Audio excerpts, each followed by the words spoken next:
live from Dover, New Hampshire. And thank you for joining us tonight. It's been quite a weekend as the Democrat Party moves further and further into the circle of evil by nominating a candidate in New York that I don't think you can believe. I really can't. I don't think you can believe that an American political party would nominate a person who expresses these views and is so poorly qualified and educated and has an intellect of a child, and not like a good child, a bad child. Karl Marx couldn't have been happier with the Democrat Party, and it doesn't really need the name Democrat Party any longer. It's a dirty name anyway. It's the party of slavery. It's the party that embraced communism. It's the party that now seems to think it's okay for children to mutilate themselves, and it's the party that was for segregation and Jim Crow and the Civil War. It's the party that seems to be enormously sympathetic with terrorist groups. It's the party that gave billions and billions of dollars to the Ayatollah, who turned around and used some of it to kill us. That's the things what the Democratic Party stands for. Meanwhile, over this weekend, in the course of this weekend, here are a few of the things, if you just want to take a look at it, Ted, accomplished by President Trump. The Israel-Iran ceasefire, a boost in NATO spending, which no American president has ever been able to do. SCOTUS rulings, we reviewed them on Friday, but we'll go quickly through them again, that have across the board started to restore American civilization and culture. The economy that was, Democrats were all rooting for recession, and all those tariffs were going to destroy the stock market.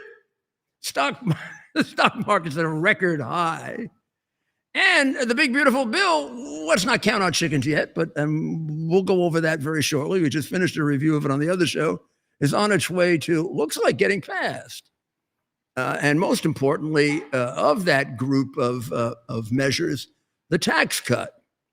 Now, the situation in Israel is complex. Complex to the point where it's hard to say exactly what's happening. The president has urged Bibi Netanyahu, who he's also effusively praised for Churchillian-like achievements, for which the president deserves equal praise, if not even more. He's also urged him to end the war in Gaza, the way the war with Iran appears to be, at least for now, over. Certainly the hot part of the war is over. Of course, we say that with some degree of trepidation, because we know how easily something could go wrong, and it would require a response either by us or by the United States, indicated by the president, who during the course of the weekend did point out that he may have to hit them again if they do something to suggest that they're going to try to go around and or continue to be a nuclear anything. However, the situation in Gaza is complex. There, the president has asked the Israelis to end the war. It appears to me that Netanyahu is of the view that they have not sufficiently wiped out Hamas so that they can assure their safety and security for the next 20 years at least. And they can't assure it, but they can make their safety and security a lot more secure than it has been up until now. And that there's a lot of cleaning up work that has to be done while they have the opportunity to do it. So as they are talking about some kind of a ceasefire, a peace, bringing the hostages back, of which there were very few left. They may have killed a hell of a lot of them, and they're giving bodies back now, including they killed Americans. Hamas did, the group that this guy Mandami seems to be supporting. But I mean, is he an American, really? I don't raise that as a legal point of view. I think he's a naturalized citizen. I raise it from the point of his thinking and his ideas. They seem to be extraordinarily dangerous to the safety and security of our citizens at a time in which we probably have more terrorists in this country than we've ever had before. Listening to vicious, violent maniacs like him is not going to make us any safer. And then to have him as mayor of our largest city is a nightmare. But they are still beginning. They are still wiping out Hamas leadership. I do think the government of Qatar should turn over the big leaders who have billions of dollars so that they can be put in jail. I mean, if Qatar wants to come over on the right side, I mean, look what happened. Look what happened the other day. They're going to attack our air base in Qatar, and Qatar had to take down the Iranian planes. I don't know if they should be playing footsie with them quite as much as they are.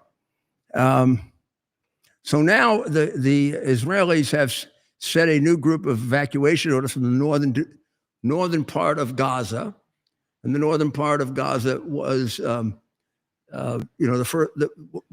was the more populated part at the beginning, and they've wiped out leadership there. But they've also hit Khan Yunis, which you might remember is in the southern part of Gaza. And Netanyahu, when asked, said they're going to end when Hamas is fully destroyed. Now, he said that from the very beginning. And of course he should. It's like when we were attacked by the Japanese and went to war with the Japanese and the Nazis. We weren't looking for a negotiated peace. We were looking for an unconditional victory. And so was the president against Iran. I think Bibi is entitled to that. He's entitled to an unconditional victory against Hamas. And we should be patient enough to stay with him until he gets there.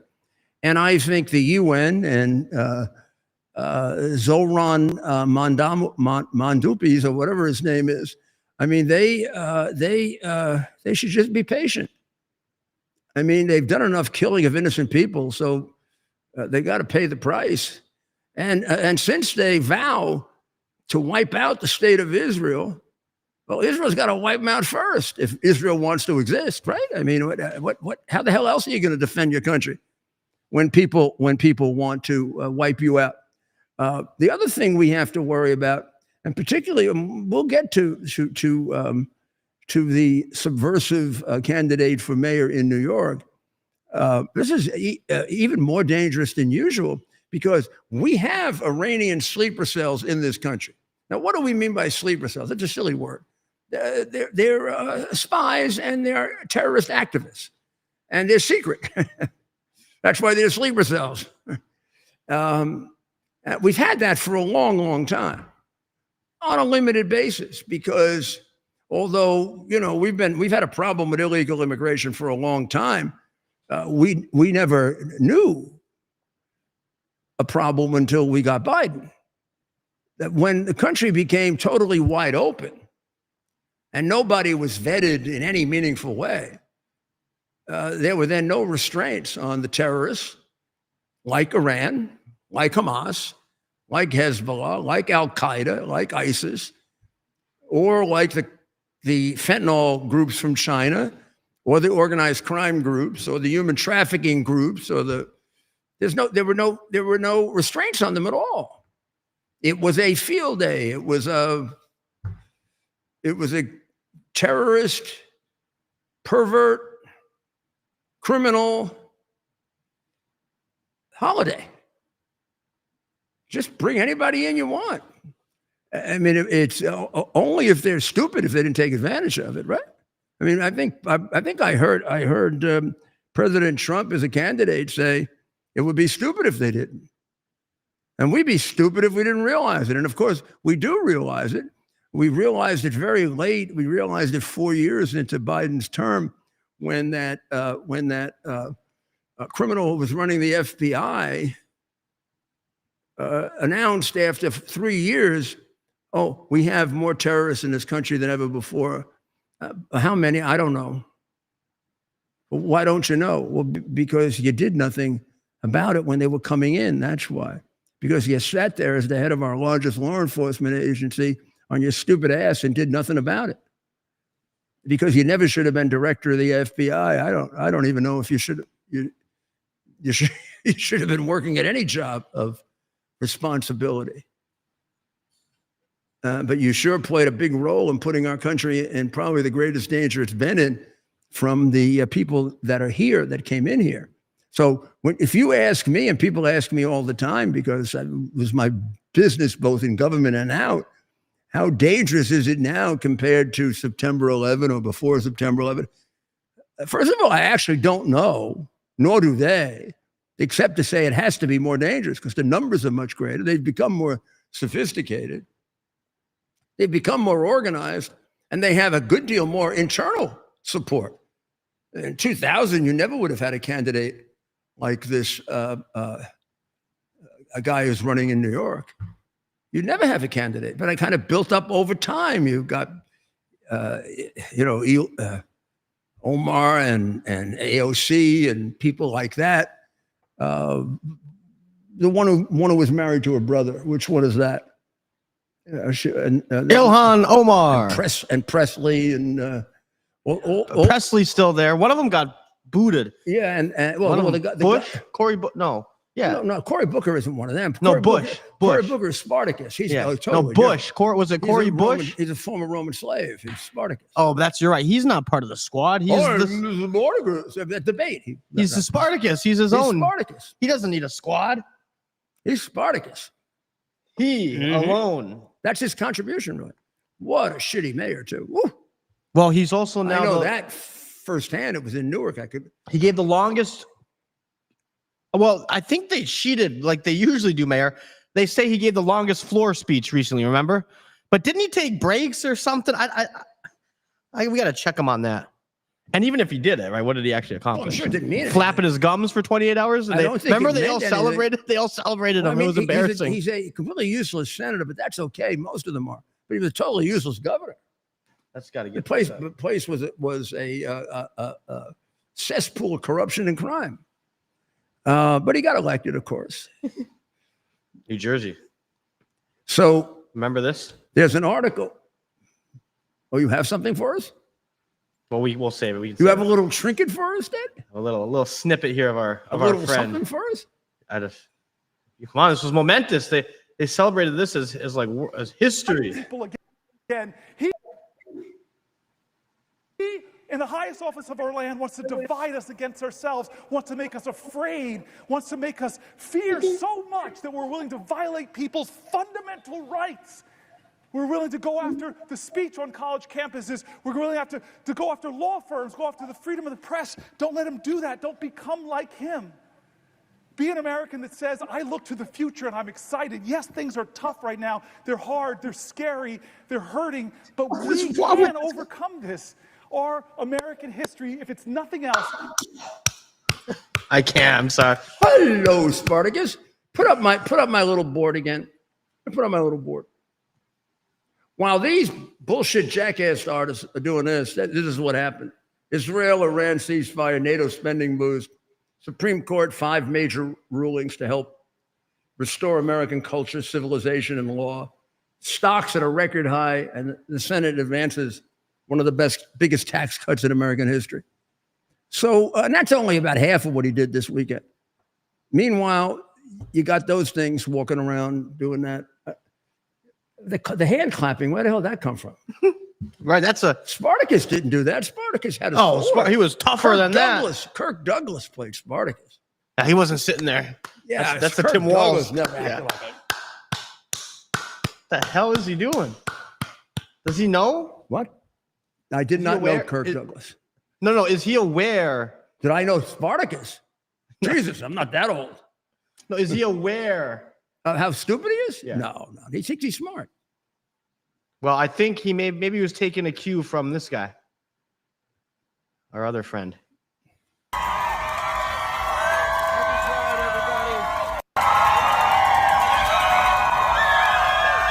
Is that tampon? That's tampon Tim. Oh, he's not. Is that in Beijing? Is that in Beijing? Right. There's no way that's. I don't know why there's so much. You notice people get looked at. There's nobody on the street. Who the hell's doing the killing? There's nobody on the street. Yeah, he's just.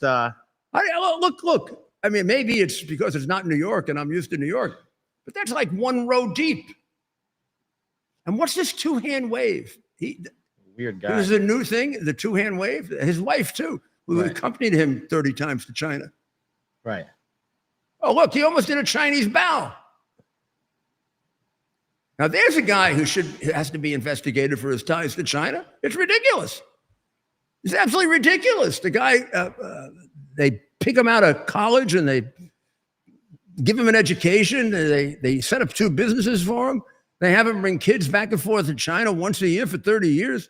He teaches in China, which means you got to teach what the Chinese tell you to teach. And he thinks socialism is great. He must be really happy about this Islamic extremist sympathizer and communist who's now an anti-Semite who's now running for mayor of New York. So I don't know. Check out Mary Anastasia O'Grady's article today about Iranian spies, and it'll give you a sense of how South America has contributed to that, particularly with the communist Venezuelan government. And remember, just think.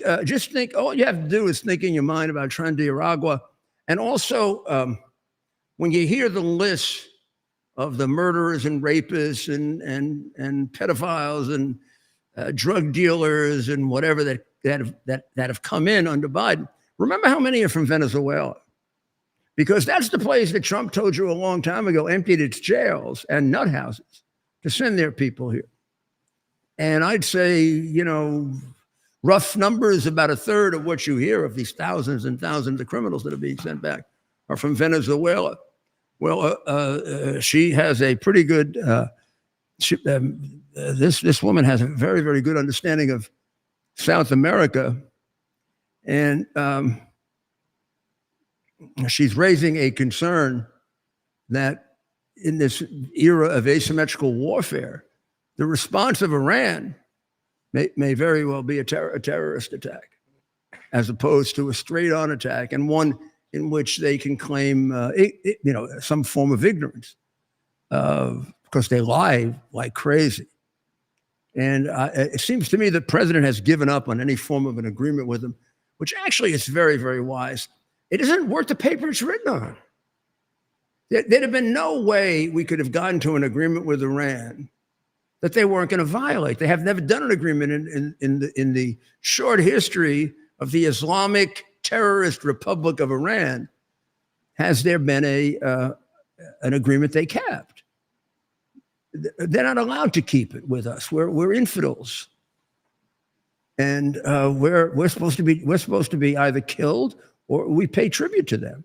Now, I'm sorry, that's what Muhammad wrote in the Quran. There's another article, I can't remember where, I will find it for tomorrow, that I read last weekend that was really good about dividing up the 2 Muhammads. I mean, very, very few people have the courage to write this. Although the person who wrote it seems a little confused about the dividing line. But notice the dividing line in the Quran, like there are 2 Qurans. There's the Quran of Muhammad teaching that we're all meaning Jews and Christians and Muslims, we're all part of the religion of Abraham. We all have a common prophet, Abraham. And then in the early part of his career, when he thought he was going to be successful in converting, first of all, the Arabs of Medina, and the rather large Jewish and Christian populations there, he would say we're all brothers of the book, meaning the Bible, right? Then when the Jews rejected him and the Christians rejected him and his own people rejected him, and his teachings that he claimed were given to him directly by Muhammad when he was taken up to heaven by the angel Gabriel. Now, they might have rejected him because he seems to have been, seems to have been a pedophile, and he was an epileptic, which they interpreted both, not just the Jews and Christians, but the Arabs as being possessed by the devil. So therefore, they thought the teachings that he was giving were coming from the devil. Now, I don't think they were coming from the devil. I think they were coming from an insane mind. But in any event, they thought they were coming from the devil. And they didn't believe for a minute that Gabriel had taken him up to heaven. But then he went out. He was exiled, basically. And he went out into that vast desert that you see there, the Saudi Arabian desert. And that's populated by the Bedouins. Bedouins were not really a specific national group. They were just wandering Arabs, who would go from one place to another, setting up their tents based on, where it wasn't 130 degrees. And they were uneducated. They were illiterate. And they bought it in big numbers. They bought the Muhammad thing. And then he figured out another way to convert. He set up an army. And he came in and killed people in large numbers. His own people, the Jewish people, the Christian people. And eventually it became an obsession. It became a big thing. And it was really successful. He was making a fortune. And then some wise person told him, because originally he went from, we're all brothers of the word or whatever, to there are a bunch of infidels who have to be killed, meaning Jews and Christians, and non-believing Arabs.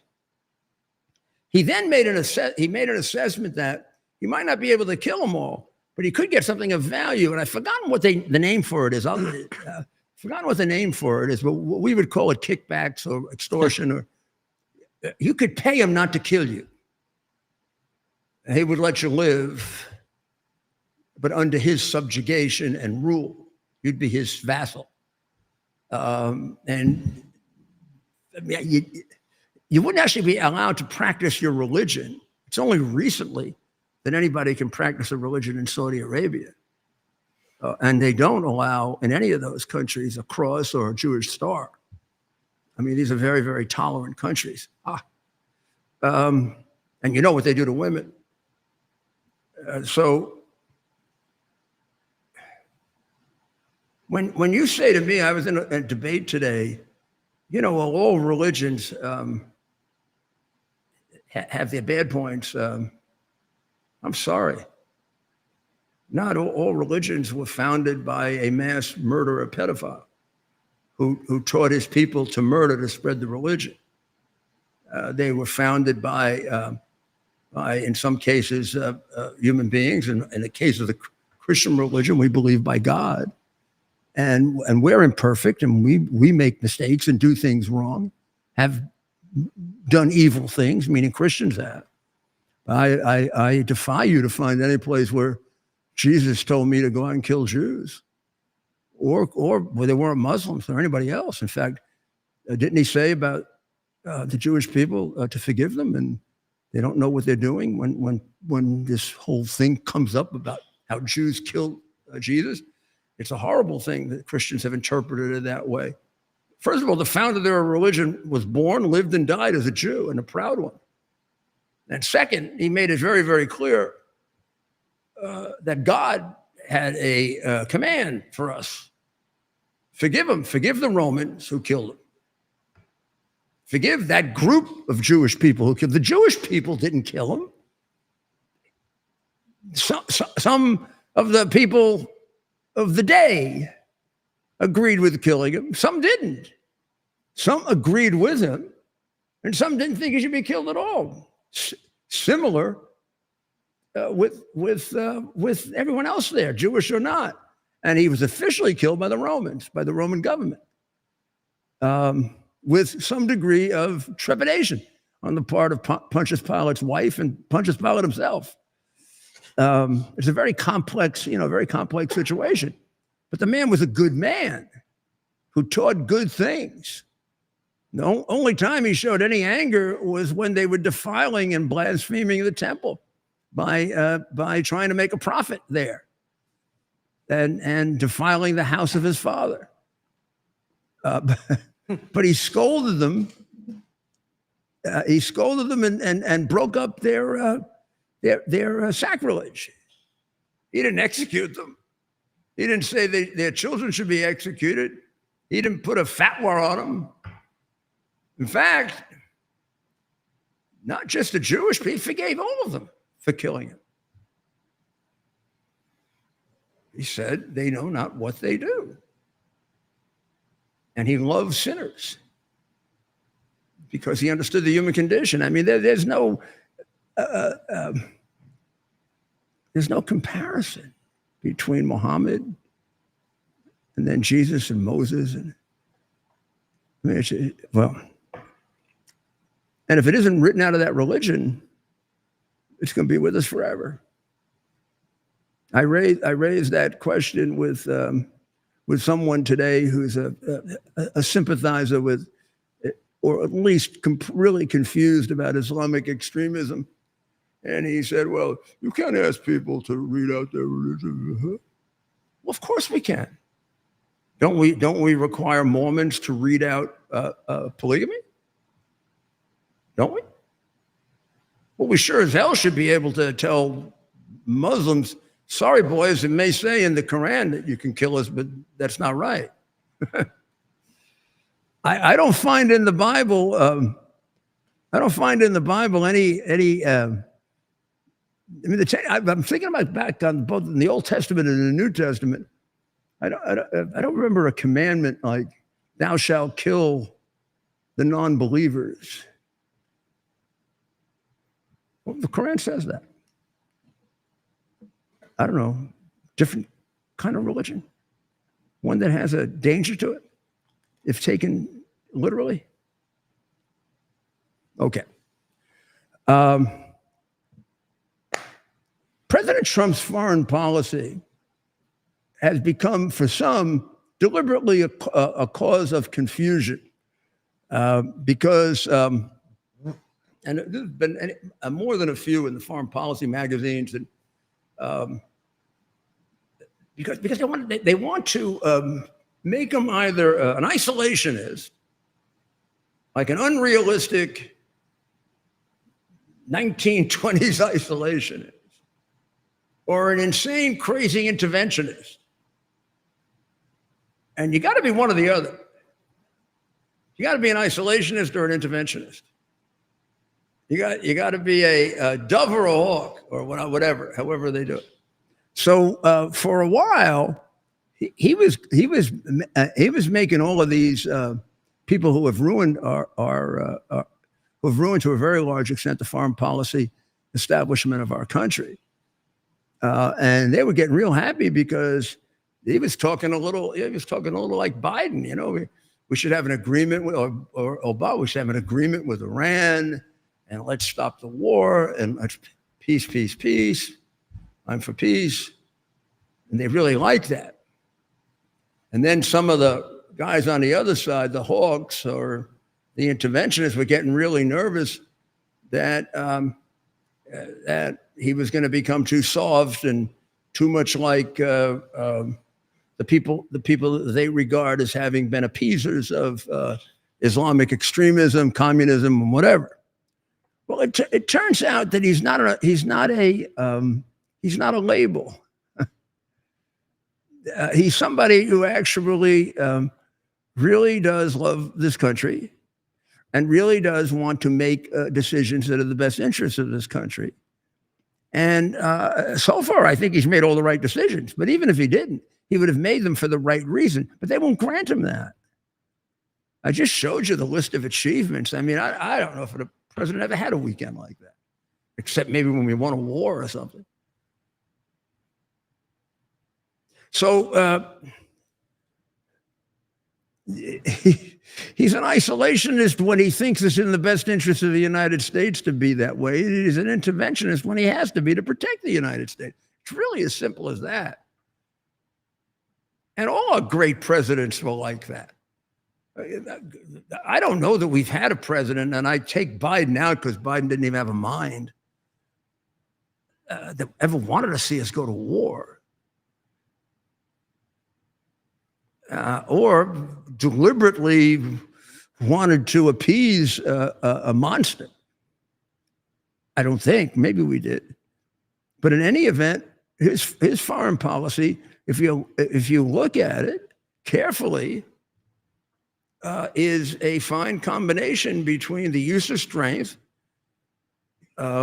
when absolutely necessary and the use of diplomacy when you can, and not being slavishly addicted to one or the other.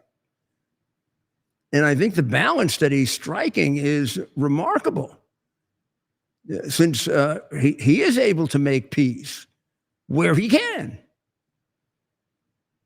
And he showed by the line that he drew with Iran that he also knows where to draw the line. He's not, you can't have peace with strength if you're afraid to use your strength. And people perceive you as afraid to use your strength. So it's a fine balance between you would like to achieve your goals peacefully, but when really tested, you're going to have to be willing to use your strength. So people have some, you want to call it respect for you or fear of you. And I think that he has struck very, very quickly a very, very good balance between the two. And when circumstances suggest that we should be trying very, very hard to make peace because we can avoid war, don't believe that he's not capable of using military force if he believes he has to, nor ever think that he's going to use military force because he likes to do it. There's no liking about that. It's a necessity. It's very, very interesting because we've talked a lot, and it hit me immediately when this debate over schools crystallized, and about the role of children. We think of the race in Virginia, but I think it's actually even more finely crystallized in Minnesota with Tampon Tim, who sure pretends like he's an agent for China. 30 times having gone there, having gotten a great deal of money from them, we don't know how much, saying things that are very favorable to them. Recently saying that China was the only country with the moral suasion to settle the Iran-Israel thing. What, is he crazy? Moral what? Is he crazy or is he brainwashed? I don't know. He sure has been there enough to be brainwashed. And they don't let you teach there unless you're brainwashed. But in any event, China, among the groups that they persecute, we know about the Uyghurs, who they want to eliminate completely. We know about the Falun Gong that they want to eliminate, but they're keeping them alive because they're a great source of organs. So they will do this to Christians and they'll do it to Muslims as well. But they're victims of choice for selling organs, which they engage in to very high profit. And it's one of them. They are the biggest, without any doubt, illegal sources of organs for transplantation in the world. But they take them out of living human beings, and it's the people they're persecuting. They'll do it with Uyghurs and they'll do it with Christians, but their main focus is the Falun Gong. Of course, it was a prime objective of Mao, of Stalin, of Hitler, to get control of the children and make them creatures of the state. In other words, take them away from the parents at the earliest possible age. And what they're doing now with the Tibetans, largely because maybe they're not having success in wiping them all out, which they have had tried at various times, they've now reduced the age of when they have to be put in the state-run school. And they keep making it a younger and younger age. And it had been about 5, and now they're down to 4 years old and 3 years old. So in Tibet, these children are being taken away from the parents at about 4 years old and made a property of the state, which is precisely what we do in the United States, isn't it? With the Communist Teachers Union, formed by the Communist Party, filled with the principles of Karl Marx. And so many of the Democrats have now said that, parents shouldn't have much to say about. McAuliffe was the first one that really said it. I mean, what do parents know about the education of their children? It should be up to the state. Well, I mean, he got that one from Karl Marx and Frederick Engels and Adolf Hitler and Mao Zedong and Joseph Stalin. And now from Xi Jinping, who's using that in Tibet. And what they do is these are schools of party loyalty. Well, you don't think that our preschool and run by the teachers union is it? We don't have an American Pledge of Allegiance anymore. We have 90 languages. Pretty soon, people won't even know what English is. And America's done everything wrong in human history. So bad our flag should be burned.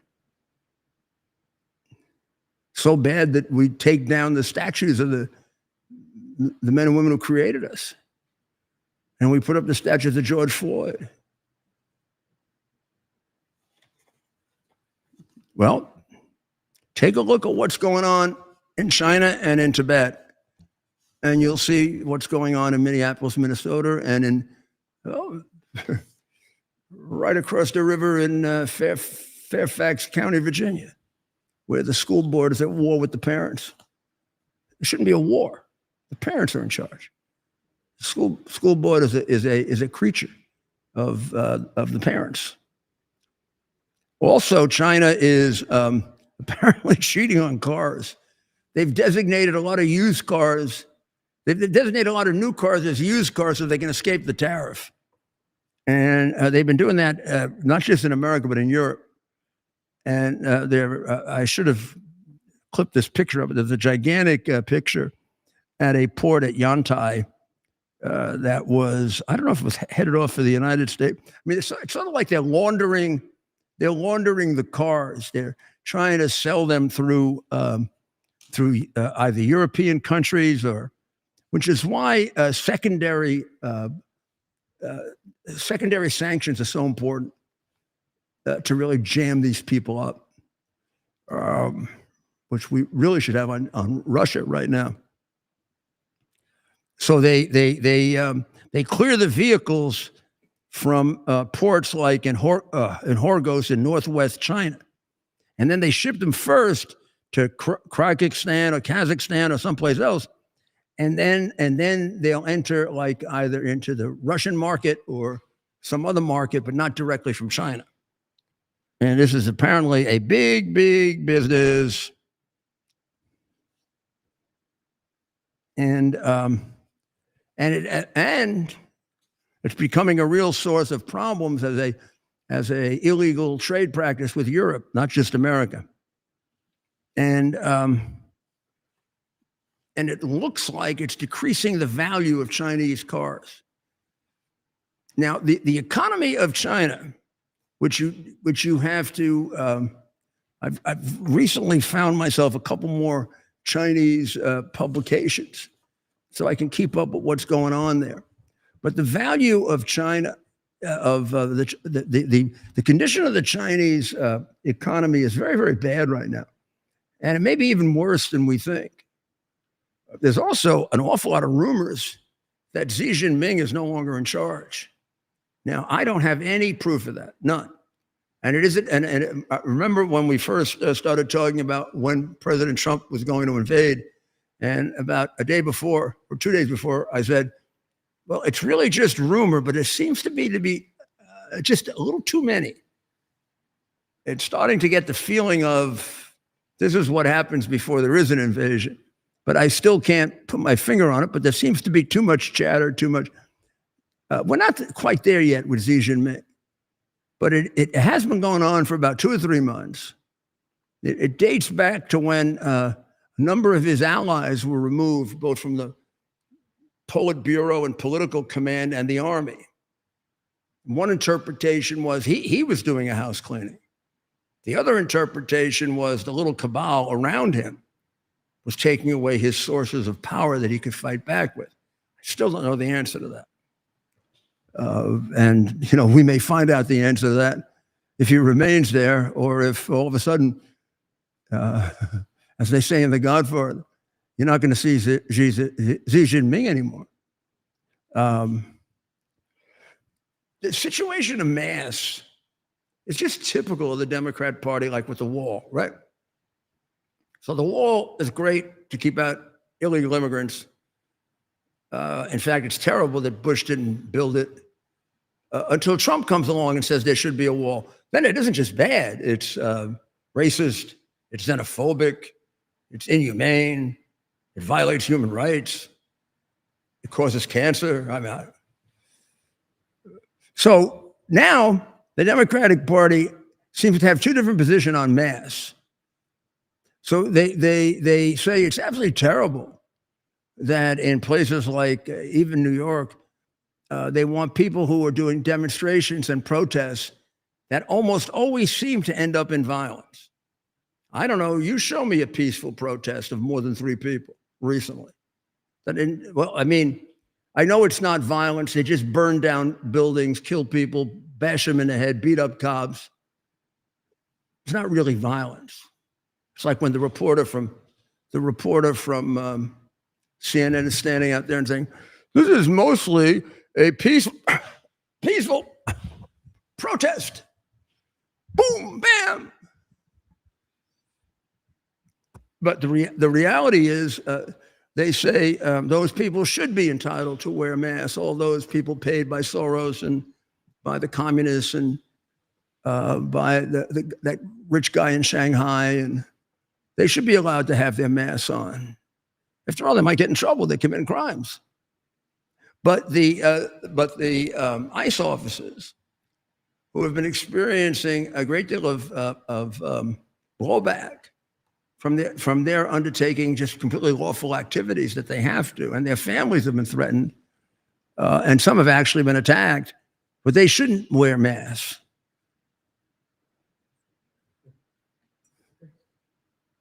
I don't know if you know this, but when I was the mayor, the law in New York was, and it had been for 100 and something years, that any group that protested of 3 or more, you could force them to take their masks off. I use that. I use it against a group for which it was written 100 years earlier, the Ku Klux Klan, when they came to New York and they wanted to demonstrate. They had to get a permit because they wanted to demonstrate in front of the courthouse. I made them get a permit, and the judge ruled that I could take their masks off. It was a very small protest. I think we outnumbered them. There were about 2,000 anti-Klan protesters and 20 Klan protesters. Yeah, that was it. See? You see the faces? Look at these guys. There they are. Now you got a good picture of them, right? They had to take their mask. Probably less of them when they had to take their masks off, right? You see all the people out there? There were about 12 or 15 of them. Yeah. And so I'll tell you, want to hear a funny story? Want to hear a funny story? That's right across. That's right on. That's those steps, Ted, where Barzini got killed. So many stories. You got so many stories from those steps. The hardest thing there was protecting them. So the court gave them from noon or 1 until 4. At 3 o'clock, this piece of shit here, he's one of the left-wing lawyers. Oh, he was But defending he the was Klan. he was Back when protecting they their rights. He was protecting Can their you rights. imagine? That guy now wouldn't go anywhere near the Klan. I bet he's some real left-wing lawyer. But Isn't it funny how that works? and they Back when they believed in free they speech. objected to our taking their masks off. Of course, we did. So gets to be around 3 o'clock. That was supposed to end at 4, right? Right. The guy who's head of the Klan says, goes up to Chief Hale, who was the head of Manhattan North, and he says, Chief, you think you can help us get out of here now? They quit early. They were afraid the crowd was going to beat the crap out of them. Hey, they got, I will say it did. I mean, they were. The chief called. I stayed in my office about. You're like, I don't want to go anywhere near that. You should know that I actually went up in a helicopter and watched it. But, so I stayed in my office for the end, and the chief called me, and he said, should we? I said, well, it's up to them. It's their permit. If they want to go. He said, yeah, they think it'll be safer if they break early because nobody will know they're going. And would it be all right if I took them through the courthouse so I can get them out the back end? I said, look, we don't want them to get hurt. I don't know what kind of crazy nuts they are, but we believe in the First Amendment, and we do. I never let anybody get hurt in a protest if I could help it. They could be protesting, calling me Hitler, and I was protecting it. No, you see how they're you see how they're leaving? This is an hour before the end. This is an hour before the end of the demonstration. I don't know how you got your hands on that right away. That's great. It was a Saturday afternoon. I remember exactly where I was sitting when that happened. Oh, geez. I was so relieved when the chief memory. called me and they were out of town. Yeah. These were the days in which you get an ulcer as a mayor. Well, yeah, if you care about your city. Unlike the mayor of Los Angeles, when the city was burning, I wasn't in Uganda. Right. Right? Jeez. You got a good memory, Mayor. Or afraid to make a decision about whether they should wear a mask or not. Or it's absurd. When we had the million-man march, which was the 220-man march, when we had the million-man march, they wanted all of Harlem. And I went to court and I lost. The Times said I lost. They got 8 blocks. Who won? They wanted 2 miles. They got 8 blocks, and they got 4 hours. The same 4 hours the Klan got. Comes to be 4 o'clock, and they want more time. Chief Hale calls me and says, the head, and this is a guy that used to call me Hitler and all kinds of other things. The head says that they'd like another half hour because they came late. They came late. And the chief was actually more easygoing than I was. I said, Chief, what time do we say it was? 4 o'clock. What time is it now? 2 to 4. Well, when that little hand goes to 4 o'clock, cut off the electricity, cut off the sound, and start taking everything down. He said, they may riot. I said, well, then put them in jail. The court order says 4 o'clock. That's not 4:10. It's not 4:08. It's not 4:01. It's not 3:59. People got to learn to respect the law. And we did. And they were starting to riot.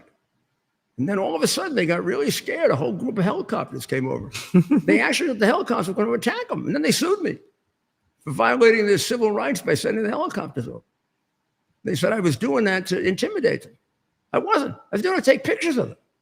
I used to take pictures from the helicopters all the time to show that the million-man march was the 250-person march. But of course, the press never reported it that way. Today, the million-man march in 4 blocks of Harlem. I mean, you couldn't have 1 million people in 4 blocks of Harlem. It's more realistic. I don't think, I've written a book about leadership, and I've couple thousand. written another There's book a couple thousand about I don't think I could write a book about this because it's like not rational. It's hard to describe this crazy stuff. This is crazy. This is absolutely crazy. Well, you know that the first stepmother has a work husband. Have you ever heard that expression? Work. This little pipsqueak, they call him like Rasputin. Rasputin. I know the story of Rasputin. Like the guy was with the dog. Dr. Jill Biden. No, Jill Biden, the first stepmother. Anthony Bernal.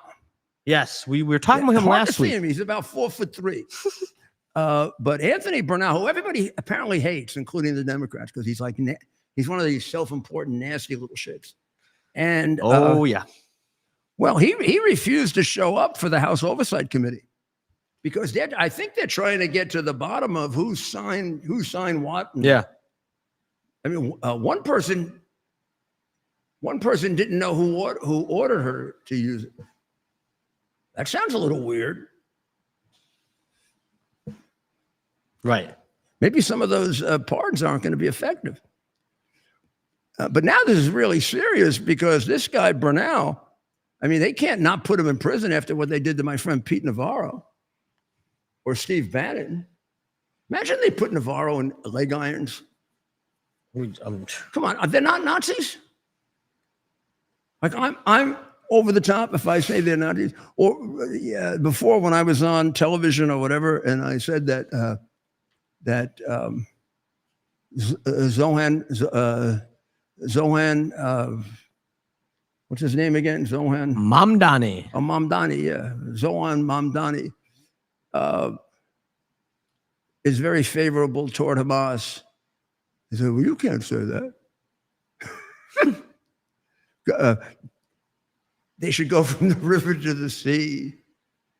We should globalize the Intifada.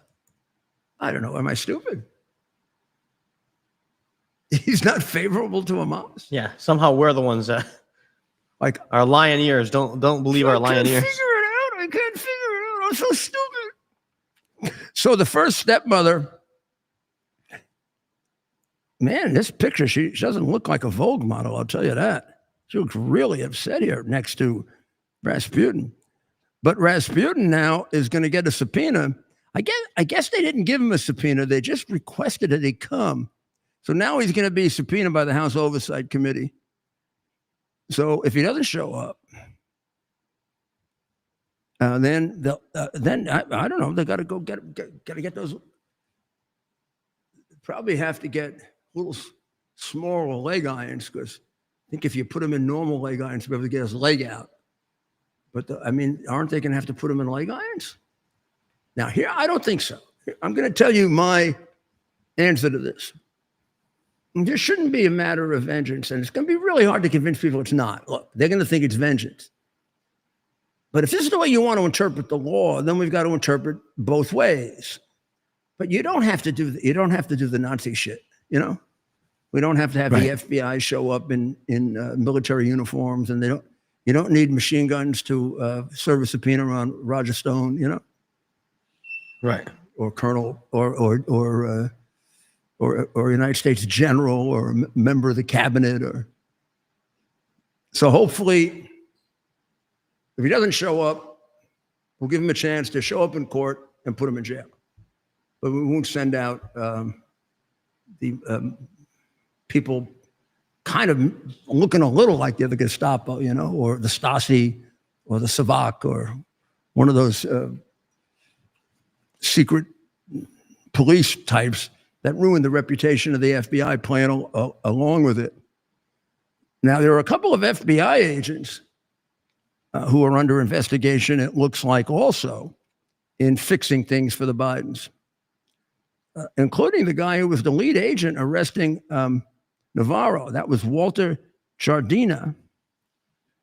And he is now under investigation in front of Senator Grassley's committee for weaponizing the FBI and the DOJ. And this is based on several whistleblowers. And he openly stated his desire to investigate Trump. And according to the whistleblower, even if it meant that he'd have to falsify. So I don't know if that's true or not, but this is what part of the investigation. And there's another FBI agent also, Giardina. Walter Giardina is one of the agents. He also was an initial recipient of the Steele dossier. And he claimed,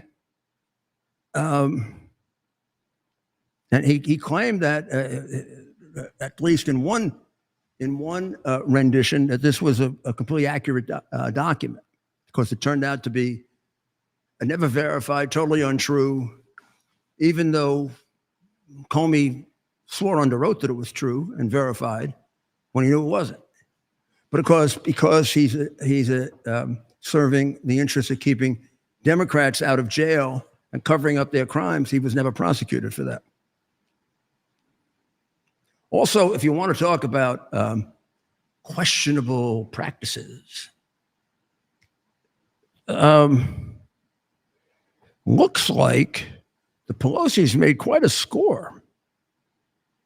The House Speaker and her husband took in, and because they put it in categories, like did you get, and they have ridiculously big categories to protect all these crummy scoundrel congressmen and senators. Like if you made between 5 and 50 million, check this box. So if you look at the boxes for the Pelosi's, who are the best investors in the history of the United States, did you know that? The Pelosi's have the most successful record of investing. They should go into financial advising. She didn't do too well politically, but last year she made on the investments that she was trading on, all of which seemed to be connected to some news that only congressmen would know about. And from knowing about, they would know which way to trade. But she made anywhere from 7.8 million to 42.5 million. And her net worth, she started off as the daughter of a Mayor D'Alessandro in Baltimore. She's now worth, I just never knew she was such a brilliant investor, and her husband, 413 million. 413 million. Almost all from her stock portfolio, because she's just a brilliant investor, or her husband is. In July, he sold 5,000 shares of Microsoft, just a few months before the FTC announced an antitrust investigation, and the stock went way down. And then he dumped 2,000 Visa shares months before just a short while before the Justice Department sued them for monopolizing the debit card market. Maybe he's like a witch who can predict the future, that kind of thing. And for quite some time, they've been trying to ban congressional stock trading. Blocks it. Woman who went from little girl from Baltimore to being worth 413 million based on her and her husband's brilliant stock decisions that turn out to be right all the time. Well, there is some good news, Ted. Really good news. In addition to the good news. Give us some good news. Not enough good news in the news. Well, I showed you all that good news before. Remember when Trump said you're gonna get tired of winning? Yeah. Come on, are we tired? Are you think we're there yet?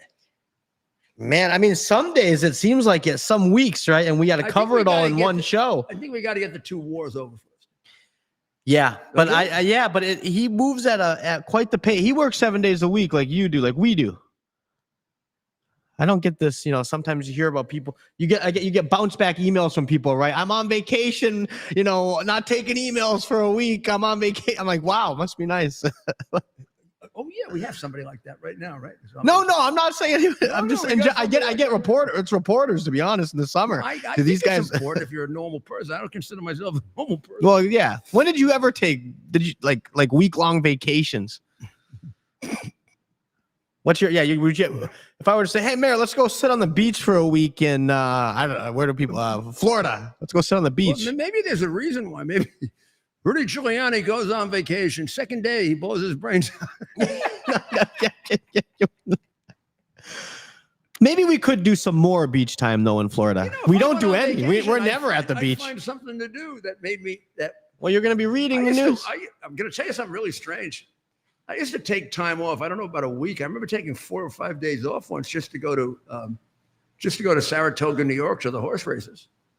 I went there with my friends, and we played the horses for 4 or 5 days. Really? But we were up until like 3, 4 in the morning analyzing the sheets and We made our own charts. And Oh, like really getting into it. oh yeah, How'd you do? My wife, came. The wives came, and they were so angry. I was gonna say I know where that story was going as soon as you Because said the wives. it's The also- wives involved. It's a little bit like Hunting, deer camp. it's a little like the Kentucky Derby over a 4-week period in Saratoga. They bring up all the best horses. They race at the end of the season, That is cool. and they also have horse sales. They Yes. have them at the beginning of the season in Lexington, Kentucky, at Keeneland, and that's the week before the Kentucky Derby. And then they have them at the end of the season in August at Saratoga, and that's where you can buy your racehorses. Right. And it's I became a big racehorse fan because I was stranded in Lexington and Hazard, Kentucky, to run a coal mine, and all the people that I was working with and who were advising me owned horses, or they were involved in the horse business. And if you live in Lexington, Kentucky, I mean, if it isn't basketball, it's horses. Right. So I always was interested in horse racing, sort of as a game. So I got into it the way I studied the Bible. I mean, I've read every book about it. We made up charts. I got a number of my friends involved in it, and I'm not saying this to like defend myself, because I'm just not.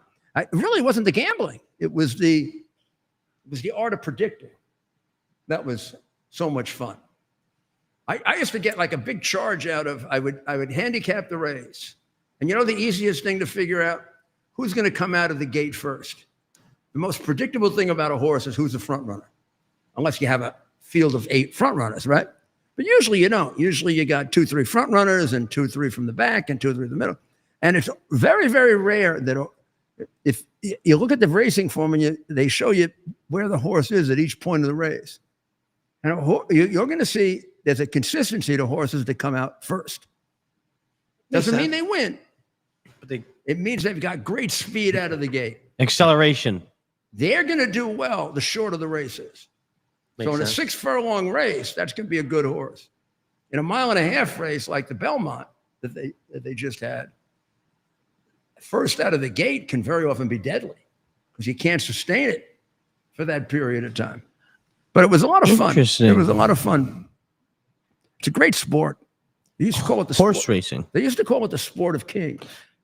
And it really we have friends that are into horse racing, right? Yeah, Wellington. Wellington down in Florida. I may be wrong about. I may be dead wrong about this, but I don't think it's as bad in terms of gambling addiction as the casino games. Because the casino games, the betting is constant. Like you sit at that machine, and you become like, or you sit at the blackjack table. Or here you only have 8 races, 7 races, 8 races. Now I may be wrong. I just don't know any degenerate horse players. I know, including some very nice people who had the illness of addicted casino people. Right. And it's tragic because some of the casinos know them too, and they call them up and send planes for them. Wow. Okay. That's why I have a real fear of gambling. Not for me personally. It was never anything that, I mean, I was enough involved in it and exposed to it to know I don't have that. But I really feel bad because I think a lot of people do have it. And I think you have the addiction to gambling. I mean, I went back and forth during my political career as to whether I favored it, didn't favor it, and my opinion on it was sought a lot because of the mafia. Because you knew. Let's face it, one of the great, like Fat Tony Salerno, who I put in jail for 100 years, and he's the author of the case that allows for preventive detention. Fat Tony, you accomplished something. It was my case in the Supreme Court. Oh, and Fat Tony was a brilliant gambler. Fat Tony figured out how to offset bets. Now think about this: an unskilled guy graduated probably from this Probably School same of high Hard school as Knocks. my father in East Harlem. I'll think of the name of it, named after maybe Grover Cleveland or something. High school, something like that. But in any event, he figured out, and he owned Floyd Patterson. Allegedly, he owned Muhammad Ali before when he was Cassius Clay. Allegedly, I mean, he was alleged in the Sports Illustrated article, which you can go back and find right now, to have fixed a fight between Cassius Clay and Sonny Liston, which it's disputed whether it was fixed or not, but there's a whole body of opinion that it was. And he was supposed to be the one that fixed it. He did not own Clay. He owned Sonny Liston, who was a hardcore criminal. Wow. I mean, he was in and out of Sing Sing. Well, those were the big sport. Yeah. So Boxing and horse racing. you'll get there's a great Sports Illustrated article written by some great sports writer laying out the evidence that the fight was fixed that could lead you to either conclusion. It's a very fair and very well done. So CNN, have they closed it yet, Ted? I don't. I mean, After you gotta after wonder. the report about the leaked report that the bombing at Fordo was caused minimal damage and barely delayed Iran's nuclear program, and they deliberately left out that it was qualified as low confidence and preliminary. And they deliberately left out 4 other contemporary reports from other services saying that the damage had been catastrophic in order to contradict Trump for that purpose. Why do they exist anymore? I mean, isn't it obvious that they're anti-Trump and also are willing to sacrifice the good of the United States yes. in order to hurt Trump? I mean, why?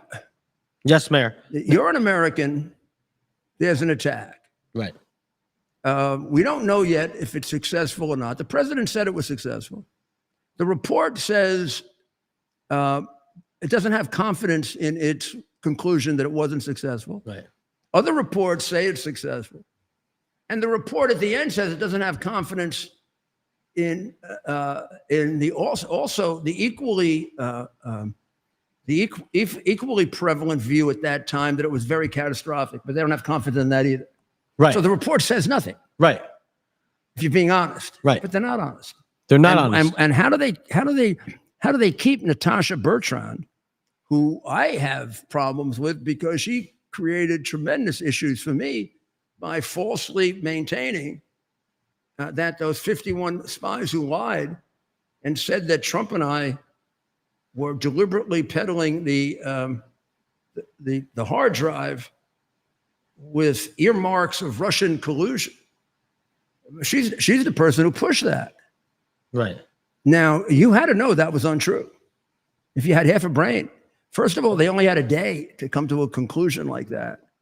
That had to be very low confidence. And second, it's a giveaway when they tell you they have earmarks of Russian collusion. And if a reporter was doing the job of being an inquirer as to the truth, she would have said, well, give me an example. And since they can't give an example, it would show they didn't know what the hell they were talking about. And they were just lying in order to suck up to the Democrat Party, as happens so often in the Democrat Party. And making and probably engaged in one of the great and worst cover-ups in American history.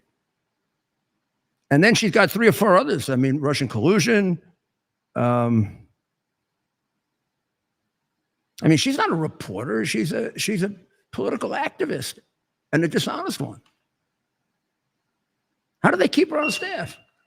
Right. Absurd. The article that I read I don't know where I got this one. It's called National Security. I don't know if that's the magazine. It's written by Beckett Adams. He says, if CNN's reporting is wrong so often about so many things we all understand, well, must it not be equally wrong about things that we don't understand? And isn't that very often what happens now? So I see so many things that are just dead straight out false that I know about. I mean, I've read things in the Washington Post and elsewhere in that happened in the White House while I was there that didn't happen in the White House. They're just untrue, completely. Not even a fig leaf of truth. So I read those. I don't know what to believe. When it's a subject I don't know about, and there's any controversy to it at all, I don't trust these. These people are useless. The facts could turn out to be totally different. They're constantly engaging in their form of brainwashing.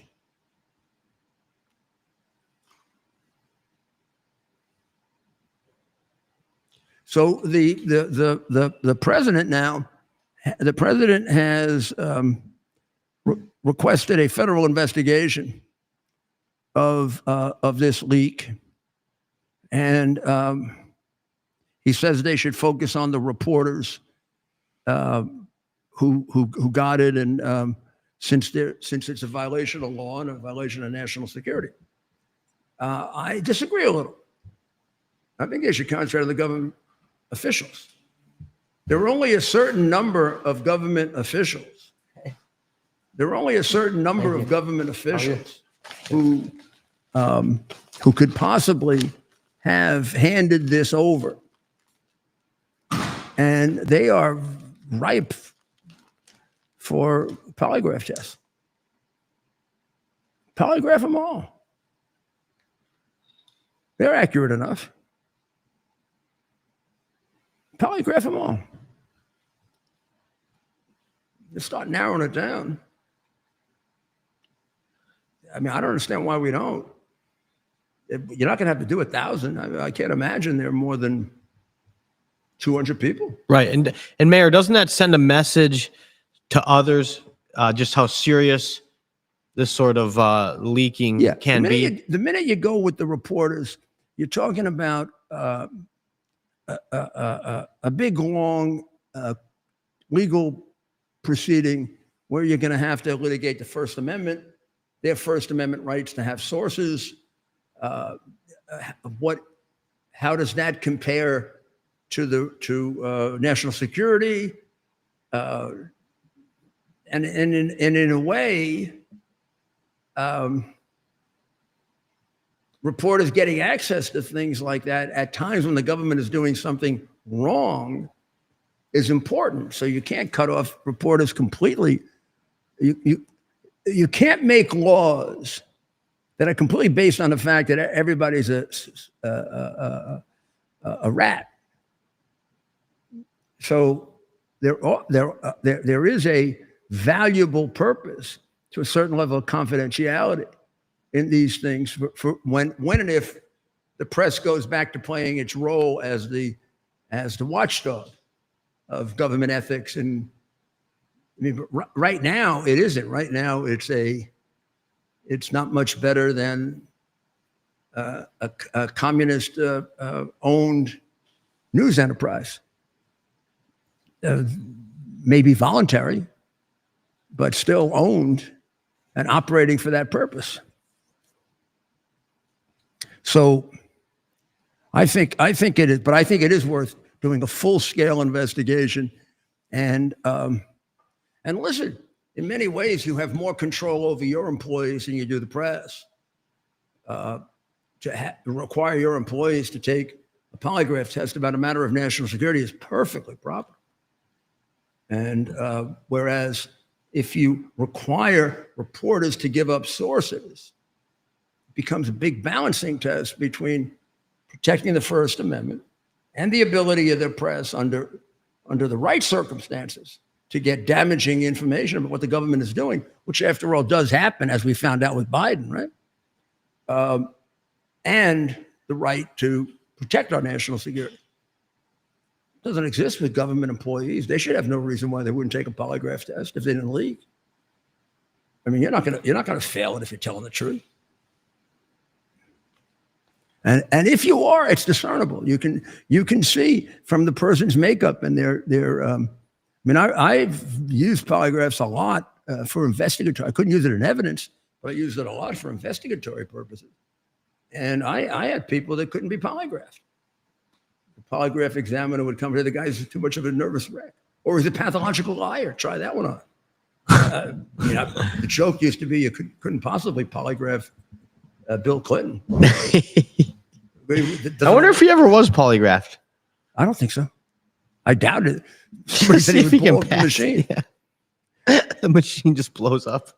So, all this stuff about tariffs, and here we are with the stock market booming, and we have Canada caving in again. Well, oh, at least breaking news of the day. Canada. At least breaking news of the day. We Canada. love to straighten you out. I love Canada. I really do. I just think they've politically gone lefty haywire. Right. Right? I mean, really, like silly lefty haywire. Well,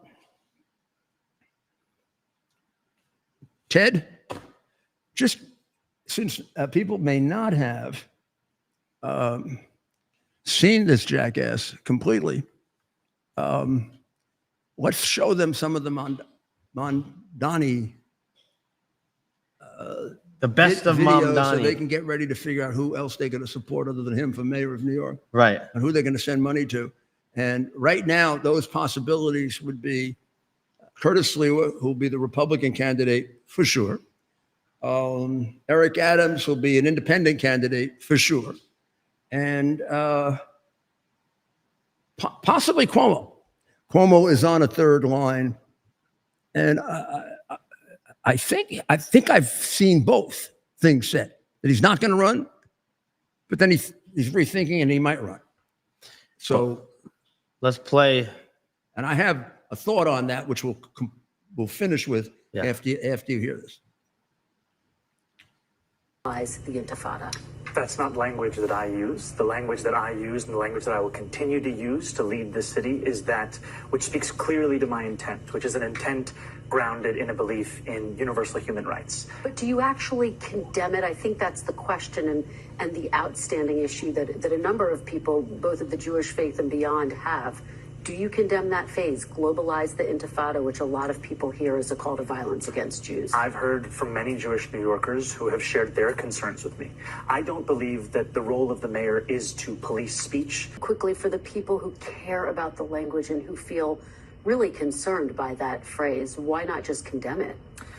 My concern is to start to walk down the line of language and making clear what language I believe is permissible or impermissible.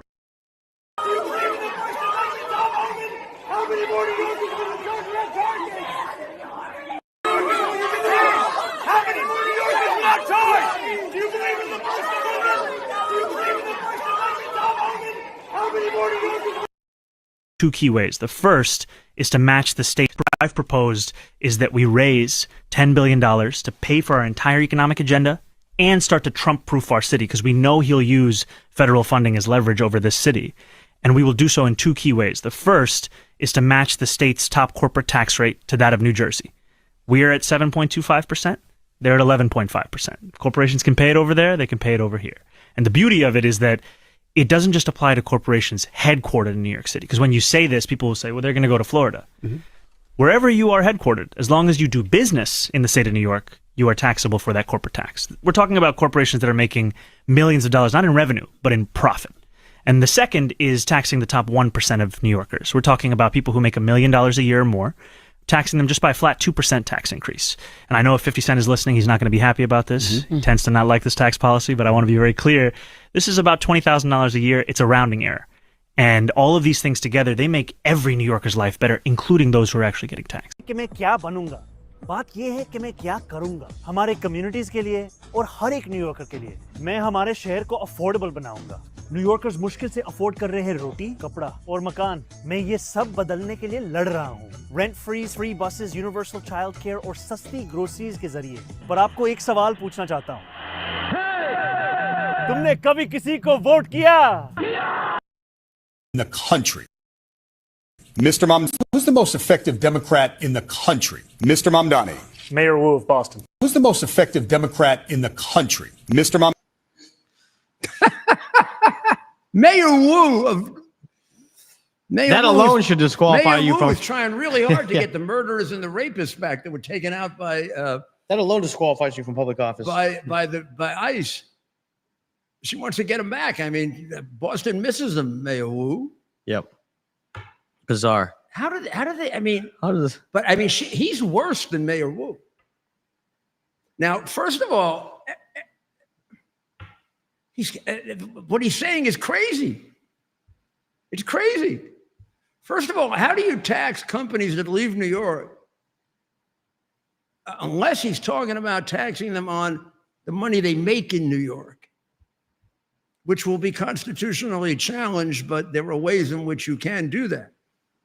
But if they leave New York, I don't see how you can tax them on the same way well, never mind. It's also stupid. And that's not stupid, actually. It is not at all stupid. It's part of the Marxist plan. He's right out of Marx and Engels and Mao and Stalin, and right out of them. I mean, this is a tragedy for New York, that a city like ours has a straight out and out communist, Islamic terrorist sympathizer and Jew hater as candidate for mayor, who's going around campaigning in a foreign language.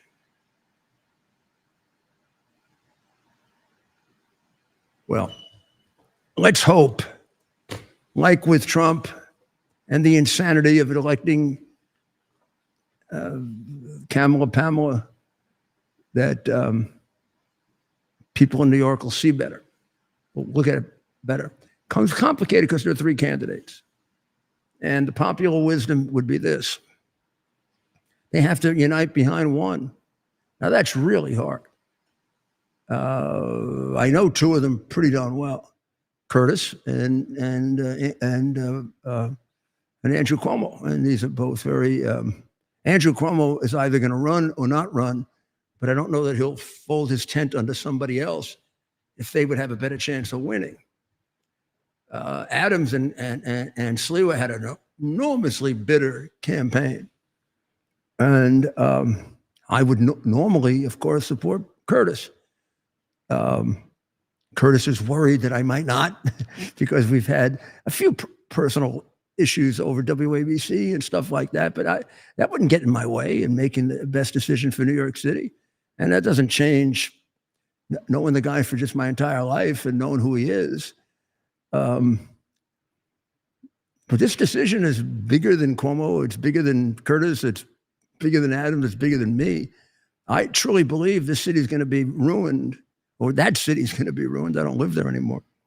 And the city I gave my blood for is going to be ruined by this maniac and by the silly people in my city. I'm sorry, fellow New Yorkers, but you voted for him. I didn't. Or you didn't show up to vote. What the hell is wrong with you? You don't listen to that guy? You want your kids to grow up there? Well, they're not. They're not going to grow up with a lot of good kids because their parents are going to take them out of there.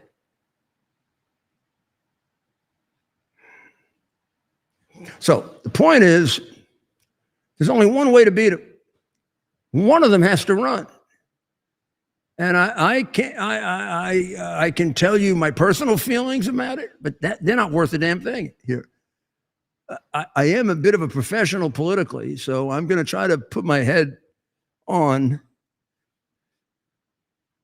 who would have the best chance if the other two supported him.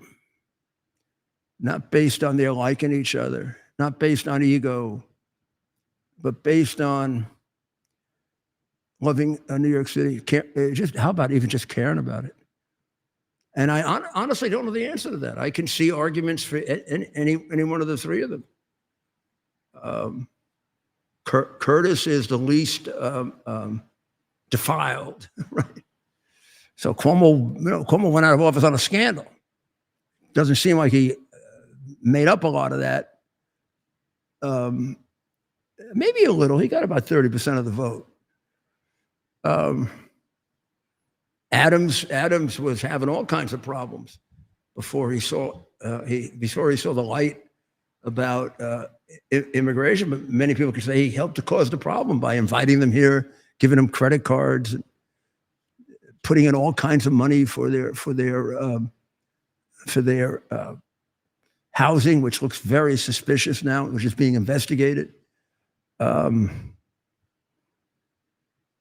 then Curtis has no scandals, thank God, but you'd have to say experience. Of course, if you compare him to Mondami, we're not talking about, Curtis had probably more experience than he does.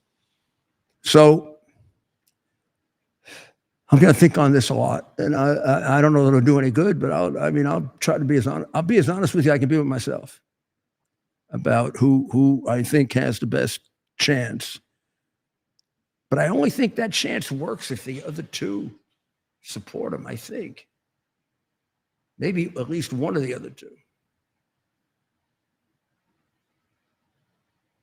Well, it's worth a great deal of thought, because I am not exaggerating this one bit.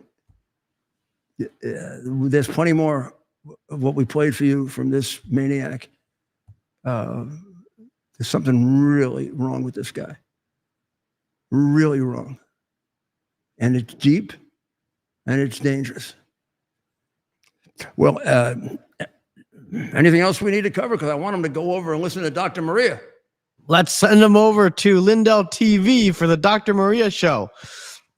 And we'll be back tomorrow night from a special location. Oh, yes. We'll be in a new location tomorrow for a little bit. Short while. We're going to tease them, though, right? You got to tune in to find out where. Yeah. We're not going to tell you. I'm not even sure we are. But why don't take a guess? Where do you think we'll be tomorrow night? And told where to go. Right. All right. Well, pray for the people of Israel and the people of Ukraine and the people of Iran. Pray for the people of New York. Whew. And pray for the President of the United States. He's dealing with so much and he's doing so well, but he needs the help of God, obviously. And he's getting it. So we'll be back tomorrow night, 7 on Lindell and 8 here on X. And we'll keep you up to date on what the heck's going on, and we'll see what happens with the big, beautiful bill, if it's still beautiful or not, right? I don't know if it's come out of the Senate yet. I don't think so. But it probably will before you go to bed tonight. So, but we definitely will be on top of it tomorrow, for sure. Okay? Well, thank you very much. We'll see you tomorrow night, and God bless America. U.S. Army Major Scott Smiley paid a high price serving our nation. Scott was leading his platoon in Iraq when a blast sent shrapnel through his eyes, leaving him blind and temporarily paralyzed. Scott would become the first blind active duty military officer before medically retiring years later. Thanks to friends like you, the Tunnel to Towers Foundation gave Scott and his family a mortgage-free, specially adapted smart home. Show your support for America's heroes now. Donate $11 a month to Tunnel to Towers at T2T.org. Are you ready for some action? I'm ready for action. Get the Elite TV plan only through the portal. 218 channels, and it's only $69.95 a month. Wow. Including your free portal. That's cheaper than everyone else. Your favorite sports, movies, news, even daytime dramas. We're talking about ESPN, OAN, Newsmax, channels you can't get anymore in certain areas. Compared to the competition, this is a way better deal. Endless selection. Not to mention all the free music channels. There's over 700 premium and classic movies all ready to go. Wow. Plus, they got catch-up TV that allows you to go back and watch what you've missed or want to watch again. Cut your cable in half and get twice as much for free. Way more channels for half the cost. After the first year, the subscription then drops to $57.95 monthly, where you change or upgrade anytime. Go to QUXNow.com and get yours today. Use promo code RUDY. Act fast. These deals are selling out.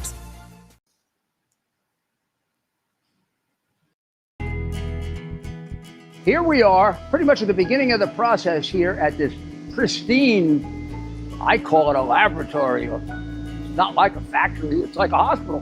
This is the beginning of the process for roasting. Deep grain, very good quality. Most people don't use this quality. We deal with small farmers because they like to know who we're dealing with.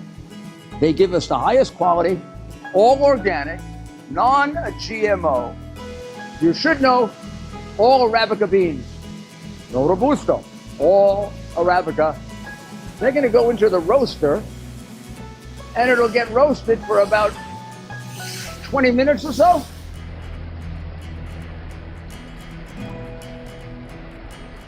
Oh my goodness, look at these. My goodness.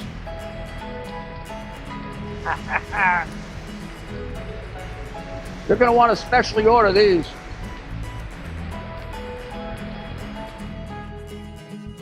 This is what goes into Rudy's coffee.